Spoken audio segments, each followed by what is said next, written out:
after I posted my last vlog where I told you guys the big change of plans, where I actually decided to sell my house, and I did sell my house quite quickly actually, instead of renting it out, which was the plan all along.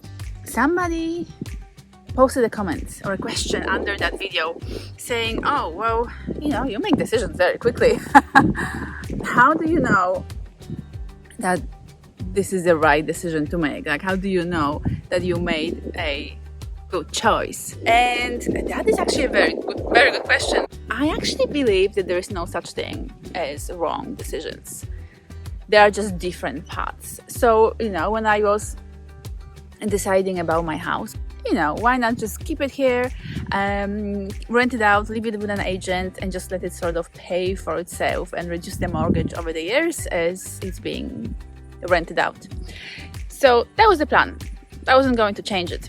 But then certain information came to light where I actually realized that this might not be the smartest decision. It still would have been doable. Like, I could still do that. I could still go with that plan. But it turned out that, there's actually that other path of actually selling the house, taking the money with me to Europe, and then investing it in a place in Europe somewhere.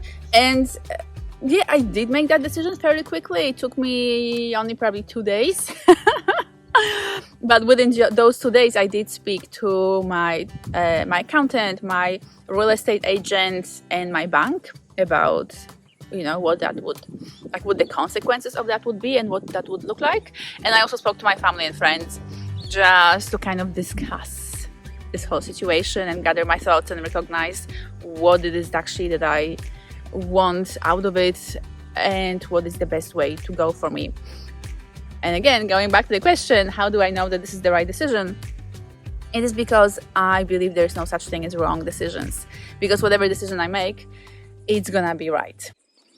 Every single choice you make, every decision you make is gonna come with pros and cons. So there's gonna be good things about it, and there's gonna be not so great things about it. It's just the reality of life. It's not like there is one decision that will just take you to only positive and amazing outcomes.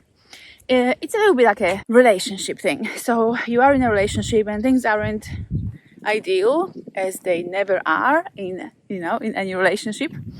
And so the question is, do I stay and work on this relationship, or maybe it's time to go? Maybe it's actually gone beyond repair and beyond, it's been just too much work has already been put into trying to rescue this partnership and relationship. So when is a good time to call it quits? And the way I look at it is completely up to you, because whatever you decide, there is no wrong answer. See, people get almost paralyzed with that fear of making the wrong decision. Particularly when it comes to those big decisions like a relationship or moving countries, etc. But if you stay in that relationship, there'll be wonderful things happening. Your life will remain undisturbed. You won't have to make big changes. You will remain in a relationship. You won't have to be single. And you will keep in your life the person that you love very much and that loves you very much. There'll be also cons of that situation. The issues are still there, and they will still be probably frustrating or annoying or difficult to deal with, and you'll have to put time and effort into resolving them and slowly working through them, hopefully with help of a qualified therapist. However, if you go, there are some awesome pros that are there for you to grab.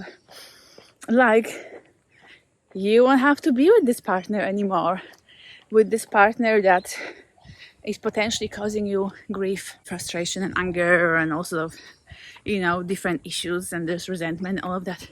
You won't have to deal with that anymore. You won't have to keep working on saving or resolving that relationship. There's also a great possibility that you will meet somebody else, and that this another person is potentially much more suited to you as a partner than your current partner.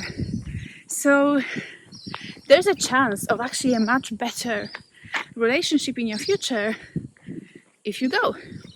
A chance, like it's not guaranteed, but there is a chance of that. So that's an awesome pro. But there are also cons, because you have to change your life. There have to be some drastic changes, like potentially moving out of your place, or taking time and putting effort into creating a new kind of household, a new kind of living situation, new accommodation, being single for a while, grieving the relationship. Like, that's hard, you know. Even in a relationship that isn't ideal, like there's still love and there's still companionship and there's still affection and there's still history that you guys share. So there's just a lot of these wonderful things that you'll have to grieve over. No one path or no one choice is right, because both are, you know, can be really good for you or both can be hard for you. And I'm betting that there's gonna be elements of both. You know, doesn't matter which path you choose and which way you decide to go, there'll be some good and some bad.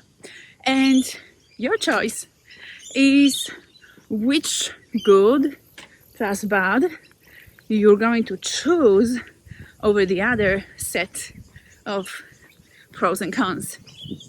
So is staying with your current partner worth all the grief and resentment and frustration that you have to go through in order to keep fighting for this relationship and keep fixing it and improving it? Or maybe it's not worth it anymore, and hence the pro of just being single for a while and opening yourself up to a completely new relationship. Like, that might be, you know, together with the cons of actually being single and having to uproot your life and make such big changes.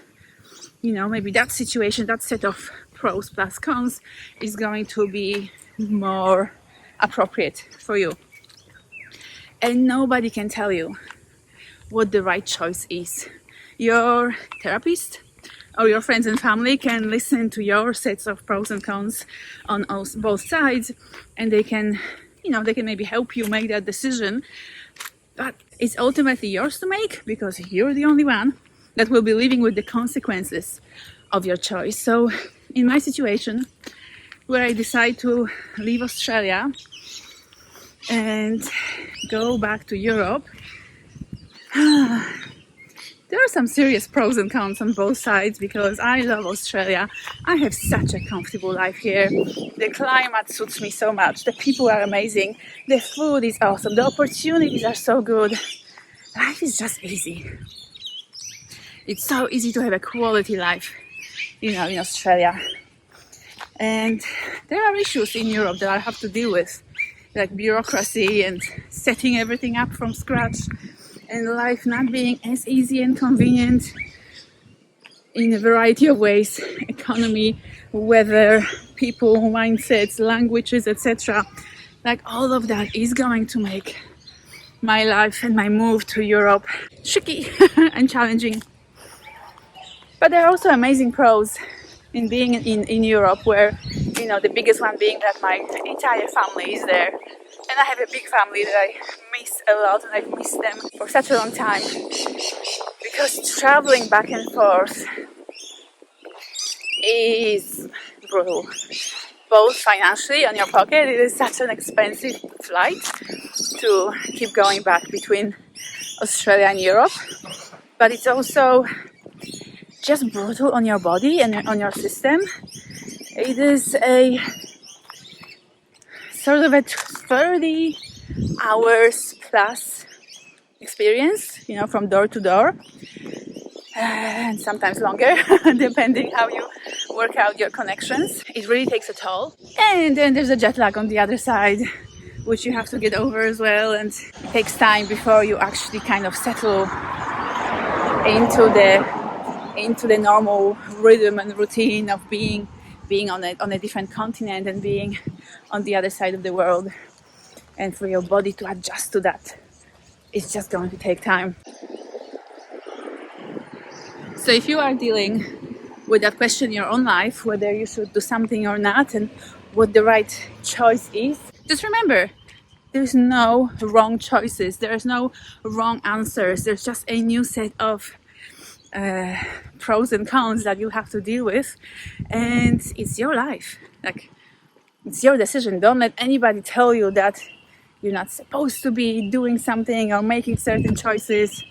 You know, if I believed or if I listened throughout my life to all the people who told me that I shouldn't be doing certain things, my life would have been very different, and there would have been a lot of frustration in it, because when it comes to me and my life, I really desire things that maybe most people don't desire, like adventure, like travel, like exploration. I do have a gypsy soul, and I want to go to as many places in the world as I can, and making those choices just enriches my life and means that I can express myself more fully as a human being in this lifetime. So I guess the real question and the real choice is, what do you need to do? What choices do you need to make to feel like you're being authentically yourself, regardless of what the society or your friends and family or anybody else thinks about your choices and your decisions? What is it that you need to do to be a fully expressed human being that you want to be and that you choose to be? And what kind of choices do you need to make in order to get there, knowing that there's no wrong choices? You might occasionally just need to struggle with some serious cons or disadvantages of a certain path or a certain choice that you make in life, like having to sell your house before you intended to do it, like having to get rid of all of your stuff and move to the other side of the world, like having to start a completely new life in a different country, like having to do it all alone and single, or whatever your situation is. It's your choice and it's your life.